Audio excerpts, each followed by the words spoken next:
I declare Bhutan admitted to membership of the United Nations.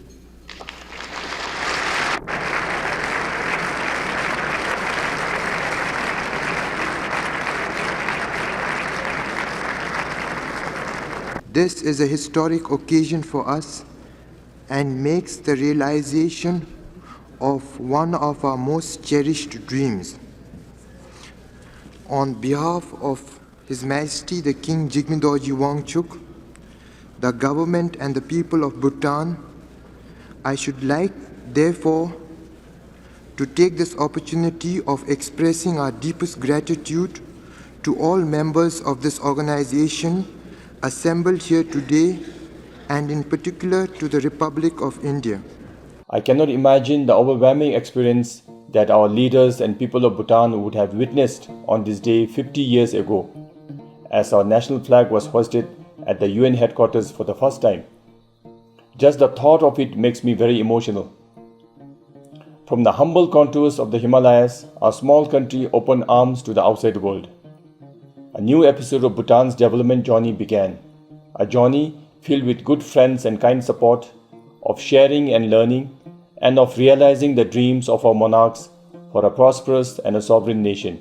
I remember this event very clearly when the third Rugelpo, His Majesty Jigme Wangchuk, put up this issue to the National Assembly in Bhutan, and the National Assembly decided, and His Majesty commanded that we should become a member of the United Nations.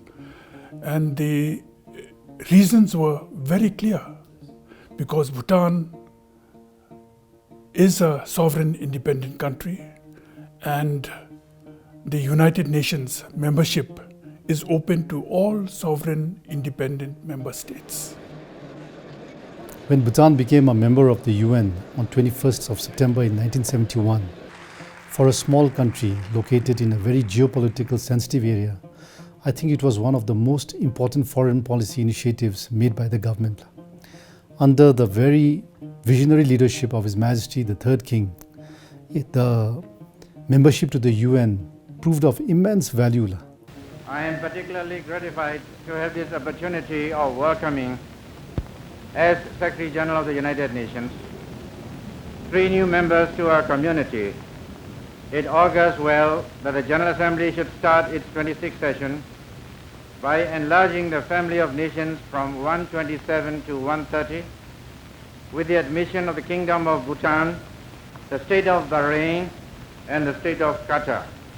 If Bhutan has long kept away from the turmoil of the rest of the world, it is now about to bring us the value of the words of wisdom and moderation inspired by Buddhist precepts and profound vision of human relations. I would like to greet His Royal Highness Prince Namgyal Wangchuk here with us, and Minister of Trade, Commerce and Industry of Bhutan, and His Excellency Mr. Dawa Siaring, Minister of Foreign Affairs. With the permission of the President, distinguished President of the General Assembly, and I would request the raising of the flags of the Kingdom of Bhutan, Bahrain, and Qatar. That was a wonderful experience, I must say.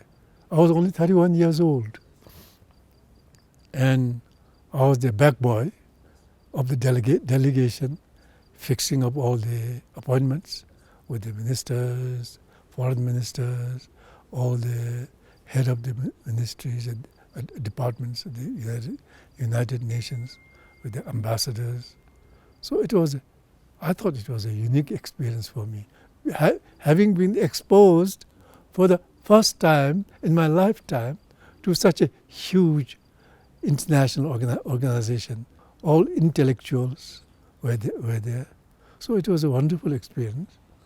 And yes, the General Assembly speech, His Royal Highness addressed it, accepting our membership and thanking all the member countries who came out to support us, who voiced for us.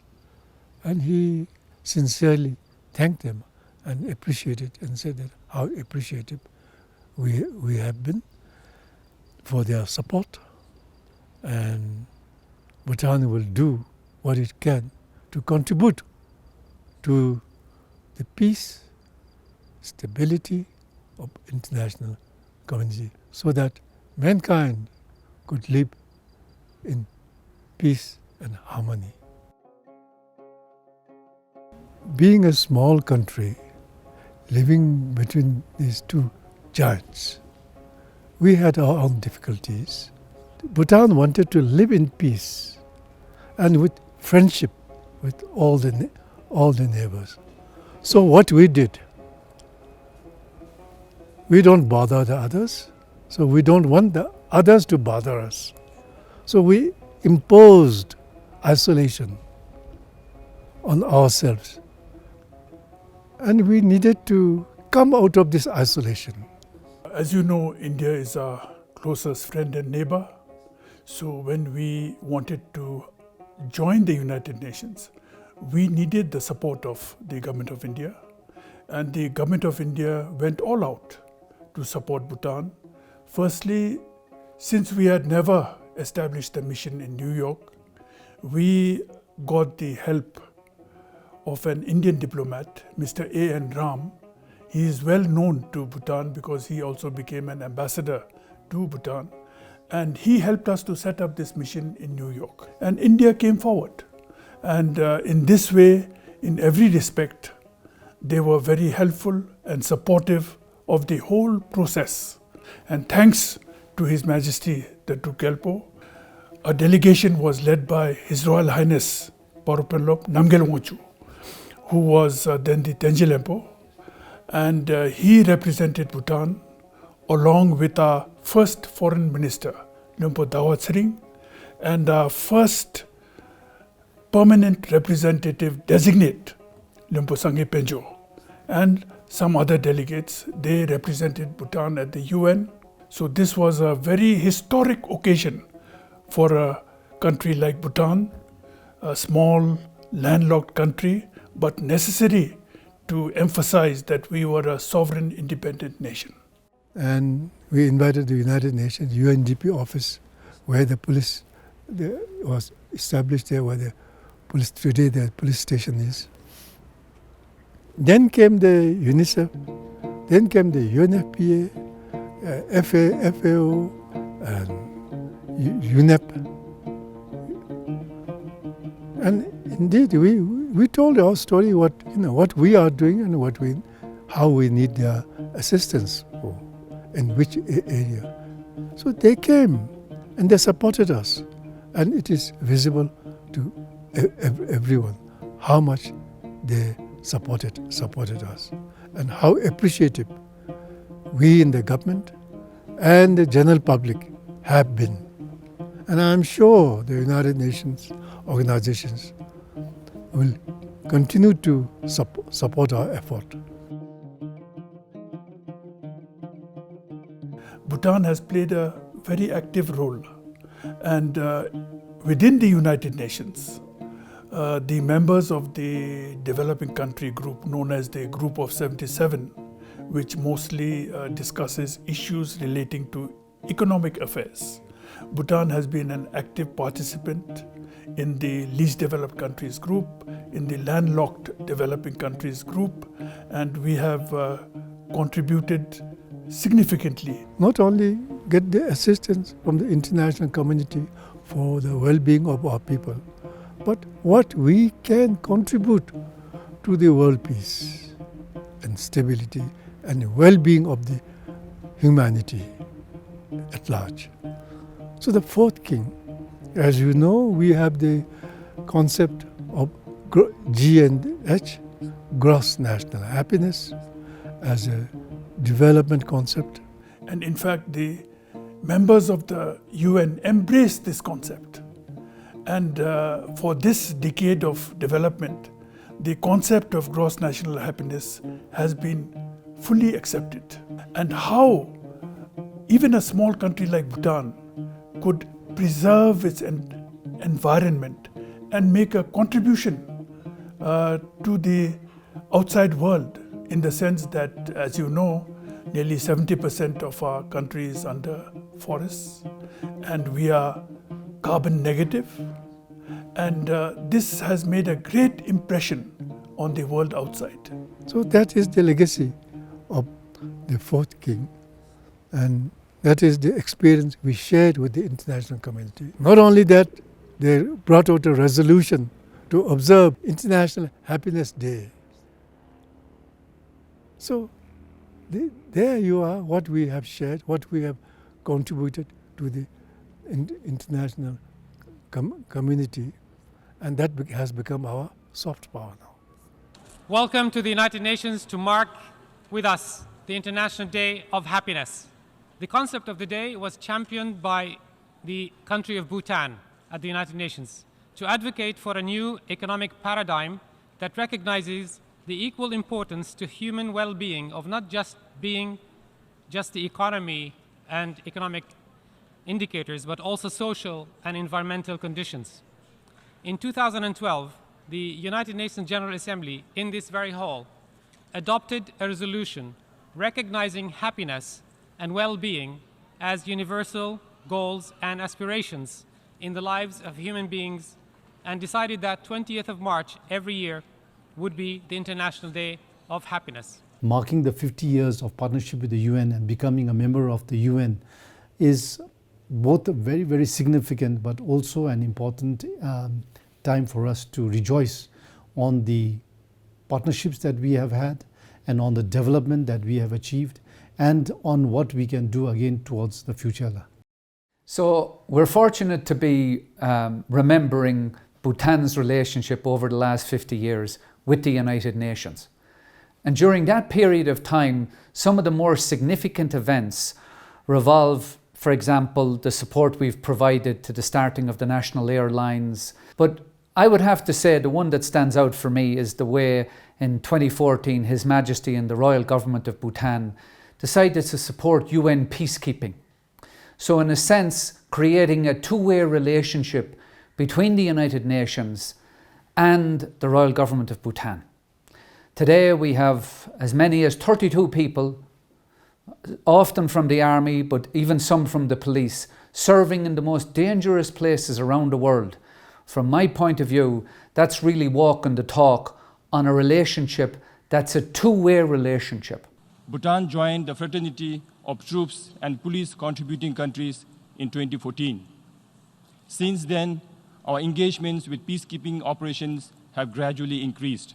As the first country to sign the Rapid Deployment Level Agreement in December 2017, our pledged contingent is ready to be deployed to serve the UN's interest unconditionally. Bhutan has over the years played significant roles in areas that only normally larger countries played. As you mentioned, like in UN peacekeeping. Bhutan started by sending few individuals initially, and then slowly we started sending more and more people, and now Bhutan is on the verge of sending a company for UN peacekeeping, and that's a contribution that Bhutan would like to make to the UN system for everything that we've received. I think it's important that Bhutan also plays its role. Secondly, I think with Bhutan and the UN, we have also forged new areas of partnerships. Although we have only a few of the UN officers here in Thimphu, based in Thimphu, over the years we have interacted and engaged with many of the UN systems, including the UN Environmental Programme, the UN OPS, the UN ODC, and so many other UN agencies that are not traditionally based here in Bhutan. Gross national happiness inspires the Sustainable Development Goals. So at a values level, the values of Bhutan are having a big influence on the rest of the world. And as far as I can see, the gross national happiness is underpinned by values of compassion. And that's exactly what is at the heart of the work of the United Nations. Now, we sometimes use different words. So, for example, we use the words of leaving no one behind or reaching the furthest behind first. And a very specific example of this would be the humanitarian award that was provided to Her Majesty last December in honour of the work she has done for women around the world. So we see that role models coming out of Bhutan are feeding into the world's understanding of what it is to be a humanitarian in the 21st century. As a clear indication of our close association and understanding, the organization has expressed much admiration and honor for our leaders. One such is the UNDP's Special Award to His Majesty the King in March 2019. I am personally impressed with the UN's sensitive glance to pick up what a small nation cherishes as a symbol of hope and unity, and to place it at an important international dais. His Majesty has always prioritized our well-being and happiness above everything else. We are happy that the UN recognized the special qualities of our King. Even today, all the initiatives and sacrifices of His Majesty in a time of a pandemic is reflective of his benevolence and unique leadership trait.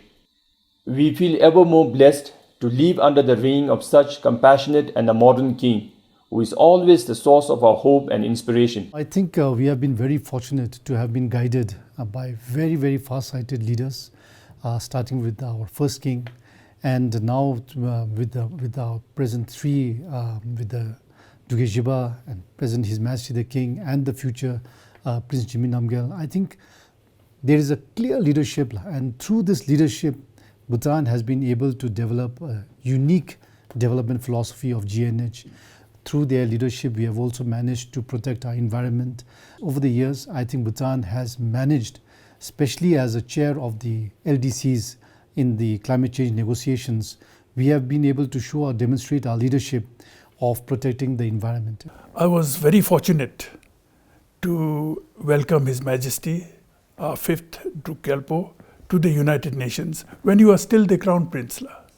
And His Majesty participated in this United Nations General Assembly Conference on Children, which was a very significant conference.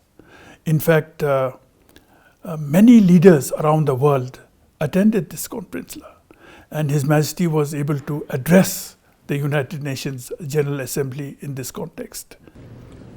Mr. President, Excellencies, ladies and gentlemen, and above all, young delegates from countries around the world. On behalf of the children of the Kingdom of Bhutan, and on my own behalf, I should like to begin by paying tribute to those men, women, and organizations who serve the children throughout the world. Their dedication and compassion is a source of hope to every child living in hunger, sickness, and fear. As we discuss issues of fundamental importance to the future of mankind, I am confident that the collective wisdom and experience of this Assembly will yield results of great benefit to children over the world. Mr. President, in reporting on the state of children in Bhutan, I am pleased to submit that we have achieved most of the goals set during the World Summit in 1990. All of us have seen poverty, disease, hunger, and pain in our societies. Many of us live and work in places or institutions where we are directly touched by the experience. My first thought on this issue remains my guiding priority today. It is our duty to build a future which ensures that every child will be free of these afflictions. To achieve this, we must all work together in a spirit of commitment, trust, and mutual respect, while taking great care to plan not just a few years ahead, but generations into the future. Thank you very much for your kind attention, and Tashidilek.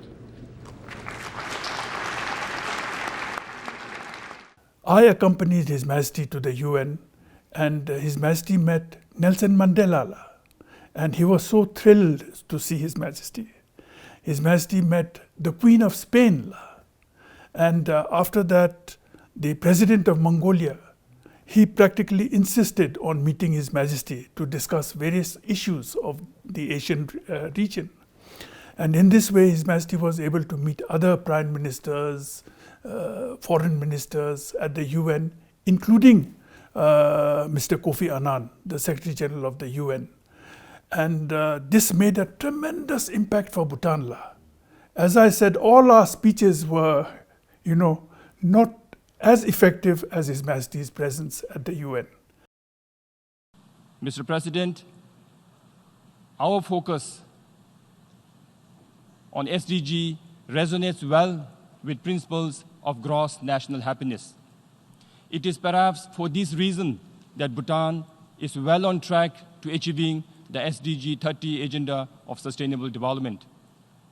To move ahead, we must work together as one global community with the UN at the forefront. And for our perspective, there is no alternative to multilateralism. At the same time, the UN must evolve and keep with changing realities. Similarly, in our interconnected world, we realize that international peace and security are shared responsibilities. And I would have to say that His Majesty has given us some good advice in that regard. Get and prepare for jobs in the digital world. So for me, that's what the UN needs to be doing ever more increasingly. I would also have to say that the Foreign Minister in Luncheon 2 years ago spoke about the need for us to move from aid to trade. I think that's really wise as well, because as we shift from aid to trade, we're essentially building on self-reliance. The challenges we face as a global community are numerous and multifaceted for individual states to tackle on its own. From our perspective, there is no alternative but to work together. His Majesty's guidance has been both steadfast and inspiring. The Bhutanese sense of self-reliance continues to increase rapidly. Now, this could be partly due to the increased levels of education among the people, especially among the young.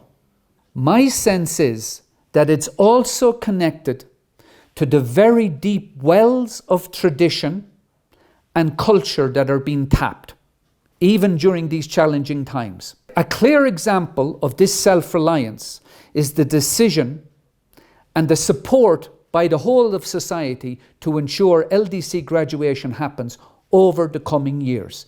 This is such a clear example of Bhutan's commitment to self-reliance. I fully commend the Royal Government of Bhutan and His Majesty in taking this courageous decision, and obviously the United Nations will do its utmost to support His Majesty and the Royal Government in this courageous decision. Of all the days, today is an opportune moment to honor our third king for his leadership. We also pay tribute to all our beloved monarchs in whom Bhutan's sovereignty manifests. In our shared journey, the UN has offered us a platform for global engagement. We came across many friends and well-wishers along the way. We are grateful for their support and friendship as we reached where we are today. Alongside, our good friends at the UN also heard us, our experiences and sincerity. I also take this opportunity to thank the UN and our partners for being with us through the decades. We seek similar cooperation in the years to come. On this important day, I rededicate Bhutan's commitment to the UN. Under His Majesty's guidance, we will play an earnest part to create a peaceful, safe and healthy planet for now and the future. Thank you and Tashidele.